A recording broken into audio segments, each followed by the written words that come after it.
తాజా 30 చిరంజీవి మోహన్ బాబుల మధ్య పలుసార్లు మాటల యుద్ధం సాగింది.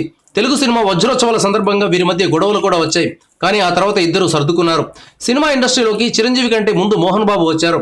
ఆయన 1975లో స్వర్గం నరకం సినిమాతో తెరంగేట్రం చేశారు. చిరంజీవి 1978లో పునాదిరాలు సినిమాతో తెర మీదకి వచ్చారు.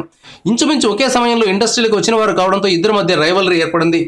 మోహన్ బాబు విలన్గా ఎక్కువ సినిమాలు చేశారు. డైలాగ్ కింగ్గా పేరు తెచ్చుకున్నారు. చిరంజీవి రావడమే తుఫాన్ల సినిమాలు చేసుకుంటూ వెళ్లారు. మెగాస్టార్ అయ్యారు. నిజానికి వీరిద్దరి సినిమాల మధ్య పోటీ లేదు. అయినప్పటికీ భేదాభిప్రాయాలు వచ్చాయి. ఇప్పుడు జీవితం మలిసంధ్యలోకి మళ్లడంతో వీరు పాత గొడవల్ని పక్కన పెట్టారు. తమ మధ్య స్నేహబంధాన్ని పెంచుకుంటున్నారు. మోహన్ బాబు తనయుడు మంచు మనోజ్ హీరోగా గుంటూరోడు అనే సినిమా తెరకెక్కింది. ఇందులో ప్రజ్ఞా జైస్వాల్ హీరోయిన్ గా నటించింది. మార్చి 3న ఈ సినిమా విడుదల కానుంది. ఈ సినిమాకు చిరంజీవి వాయిస్ ఓవర్ ఇచ్చారు. సినిమా కథ పాత్రలను పరిచయం చేసే సన్నివేశాలకు చిరంజీవి తనదైన స్టైల్లో వాయిస్ ఓవర్ ఇచ్చారు. మెగాస్టార్ వాయిస్ ఇవ్వడంతో మనోజ్ సహా సినిమా యూనిట్ మొత్తం ఆనంద పరవశం అవుతోంది.